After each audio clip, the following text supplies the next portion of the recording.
when you look at the UN as international institution, how do you see its functionality? What they're not capable of bringing these superpowers together. Instead, those presidents come at the UN, give some talks and go away, and it seems that it doesn't work for everybody. It doesn't work for the people. Why the functionality of these institutions are going weaker and weaker, in your opinion? In my opinion, it has to do with the underlying phenomena that Karl Marx called uneven development. Marx had an interesting idea. The way he analyzed capitalism, it did not develop evenly. Where it got going, it built up its wealth there, leaving the rest of the area behind. That's why if you go to Brazil, or you go to Nigeria, or you go to Europe, you will see in the big cities tremendous wealth, and people gather who go have fancy apartments and eat in expensive restaurants and all of that. But you drive 5 miles in any direction, and you can see people who have no car, who barely get by with enough food, whose house is a shack or falling down, in Brazil, the favelas, all of that. And you have the same with countries. Western Europe, North America, and Japan, very, very rich. Most of Asia, Africa, and Latin America, very, very poor. And that hasn't changed. In many ways, it's gotten worse. Inside countries, it's gotten much worse. Among countries, it's a little, it depends on whether you count China or not. If China was a very poor country 40 years ago, one of the poorest in the world. Today, it has achieved an economic miracle. There is no example in human history of people in this shorter time, 30, 40 years, going as far from poor towards, if not rich, comfortable, as you have in China. But if you take China out for a minute, then the inequality of the world has not changed very much. Capitalism reproduces inequality. The people who like capitalism celebrate its production and reproduction of wealth. True enough. But what they don't admit is that capitalism is equally successful in producing and reproducing poverty. Therefore, the honest way to describe capitalism is that it is not an agency or a means or a social organization to overcome inequality. No, capitalism reproduces, maintains inequality. Look, I live in New York City.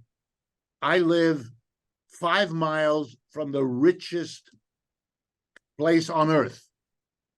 But in another direction, if I go 5 miles, I can show you some of the worst poverty in the world. That's called uneven development. And what happens is when you sign an international treaty, a peace treaty, a trading agreement, an investment agreement, a currency agreement, you're making an agreement when the world is divided between these rich areas and those poor ones. Well, because capitalism develops unevenly, what may happen is that over time, this rich country becomes less rich and another one becomes more rich. You still have the same inequality, but it's organized differently. The country that was rich before, but becomes less so now. I'll give you an example. Britain. Britain was the center of global wealth. Britain is now much poorer than it used to be relative to the United States or France or Italy or Germany. But the British want to hold on to the political power situation of 50 years ago. Britain doesn't belong on the Security Council of the United Nations. It's not important enough. Not militarily, not politically, and not economically. That Britain should be on the Security Council, and India and India not is crazy. It's crazy because India was very poor 50 years ago, but has become an important country in the world with a population, I don't know, 10 times that of Britain or more. So and so now you have people who want to change everything because they did well, versus those who don't want to change anything because if there's a change, they're going to be put down because they haven't grown. For me, that's why international treaties are broken. And that's why the United Nations, which was put together under the conditions at the end of World War II. Remember, the end of World War II, Japan and Germany are losers. They're not on the Security Council. But Germany is the largest exporting economy in the world, right? Japan is an economic powerhouse, but they're not on the Security Council. Instead, of the 5 nations, you have U.S., Western Europe, and China. That's it. Russia. But these are completely, make no sense.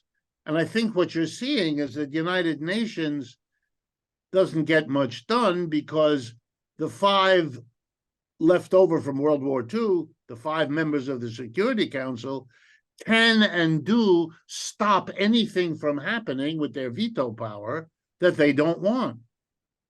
But a small country that doesn't want something does not have that power.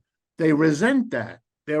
More people are affected by what they can't do than are affected by what their old powers do. And when you add to that China and India together each have nearly 1.5 billion people, much larger population than the Security Council members other than China, then they're angry. They don't have the political weight that their economic growth has, in their minds, come to. So they're blocking each other. You can see it. The U.S. and Western Europe could not get a majority of the United Nations to support their position on Ukraine. They couldn't get it done.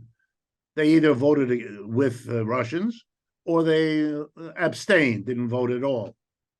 But that's a loss for the United States used to be able to control all of that. It's the same reason why you're seeing country after country signing economic development agreements with China or even with India now, because it's easier to get a loan from China than it is from New York. It's easier to get a railroad built by the Chinese than it is to get a railroad built by the Americans. Every poor country in the world, and that's most of the countries, can now approach one of 2 possibilities. Before they had to go to the West, to the United States, Western Europe, Japan. They can still do that, but they can also go to China and India and take whoever gives them the better deal.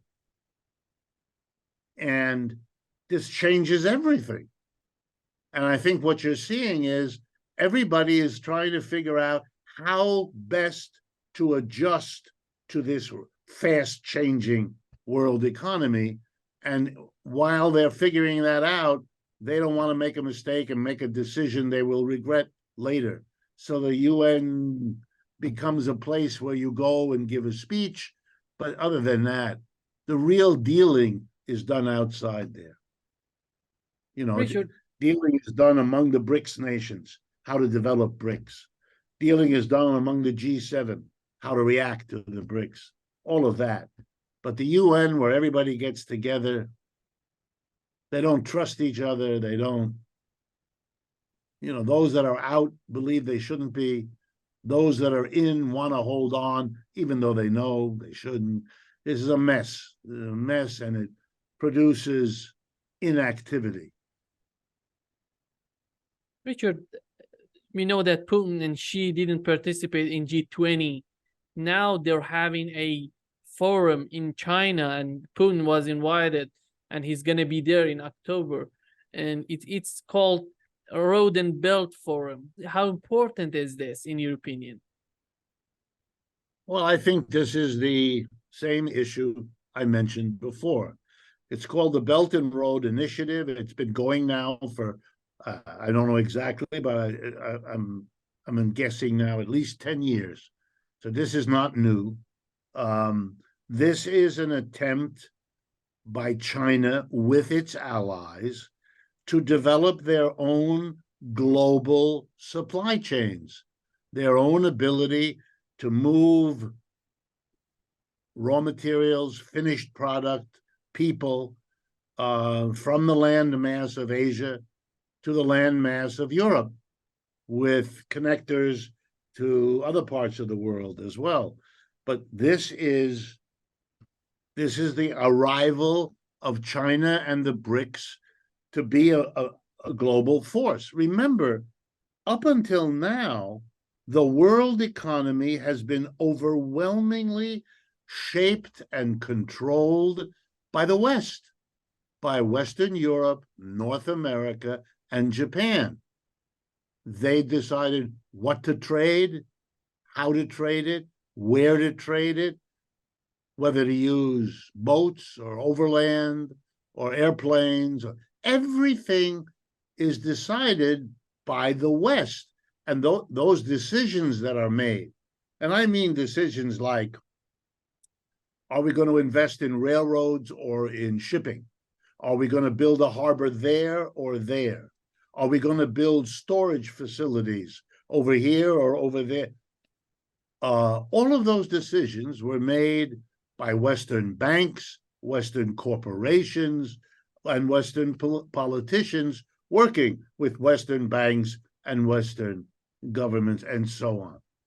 They don't want it. This is not what's best for them. For them, given the products they're going to need to export and the products they're going to need to import to maximize the profitability of the Chinese development path, they need to be able to make these decisions. And what they saw, because they've said this, what they saw was opposition at every point. You know, if you got a loan from a bank to build a project somewhere, let's say in Pakistan, then you might have a problem because the Pakistani government is in a struggle with the Indian government. And for that struggle, they don't want that railroad there. They want it over. We don't want the Chinese. What is this? We are having to live with the costs to us imposed by the fact that these key decisions are being made by other people who are seeking to optimize other economic opportunities. And they don't want it anymore. And they found out if you have a bank loan, then the government will stop you. Okay, now you spend 4 years and pay a lot of lawyers to get the government to change the position and let you do it. Then you discover when you go to the bank, they're not going to give you the loan anymore. This is how business works. It's not peculiar to the Belt and Road. This is not peculiar to China. This is how the game is played. And the Chinese know it. And what are they going to do? They don't want to suffer in their economic development. Look, that's why China is as powerful as it is, because they undertook an economic development they determined. It's the good side of having never been a colony. China was never a colony. So the British didn't build railroads there. If there were going to be railroads in China, the Chinese had a powerful, they might have borrowed British money, they might have hired British companies, but they kept the decisions in the hands of Indians. Okay, that's what they want now. And they made the decision that they will be best able to do that if they are the core country in an initiative that involves many countries. And the bribe it gives is it basically, is what I imagine, that the Chinese ambassador to I'll pick Afghanistan, sits down with the foreign minister of Afghanistan and says, if you work with us, we will defer to you. Where the Belt and Road Initiative goes in Afghanistan, you will decide how it is built, when it is built, how you will make decisions on who can move their rail cars across the rail lines when. You will have a seat at the table. You will have influence. If you don't go with us, you're going to go with the European company, and they're going to do whatever they want. And you're not going to be able to do much about it. Because and they all know this because this has been their reality for the last 150 or 200 years. So look, will the BRICS keep their word? I don't know. Nobody knows. But for the first time, there's an option. And countries, look, Greece is a member of the Belt and Road.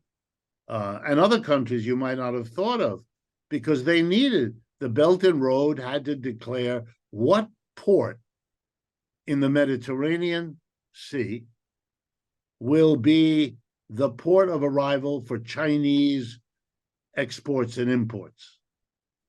All right. I don't know if you know it, but that port is the port of Piraeus. Piraeus is the closest city to Athens. It's a Greek city on the Mediterranean, and that's where China is building up. That is spectacularly important for Greece. Greece is a poor country in Europe. It desperately, and the Chinese are pouring huge amounts of money to build a super modern port where they're going to bring in everything they're going to be selling to Europe. Okay, these kinds of decisions are going to be made by a project. That's how China set it up. They didn't set it up as only China. They set it up as a coalition, if you like, a consortium of different countries and projects all fitting together. And it made a certain sense because what you get out of a railroad in Afghanistan depends a little bit on where the railroads in neighboring Pakistan or Iran, where are they? So you need coordination, much more rational to coordinate. You'll get more development that way than if you have China doing it by itself. It's a little bit like what happened with colonialism. You could have developed Africa much better if there hadn't been the competition of the Spanish Empire, the Portuguese Empire, the German Empire, the French Empire, the Belgian Empire, the British Empire. It's crazy. It's crazy. Each one making their own decisions without any kind of relationship with the other. Waste of money, waste of resources. You know, this the Chinese would like to avoid. Whether they will or not, who knows? Whether they will end up copying Western colonialism, which is an accusation already made against the Chinese. Our Treasury Secretary, Janet Yellen, went to Africa and made speeches where she warned African leaders to beware of Chinese colonial ambitions. I mean, the humor of that was not lost on these leaders who enjoyed telling Janet Yellen, the only person who's ever treated us in the way you describe is the West. You're telling us to beware that the East might do what we know you do. So this is not a very effective way of persuading us. You know, it was silly, stupid, what she did. And I know her personally, and my only excuse is that she probably had to read what somebody else in the bureaucracy wrote, because she knows better than what that's just junk that unfortunately she agrees to speak.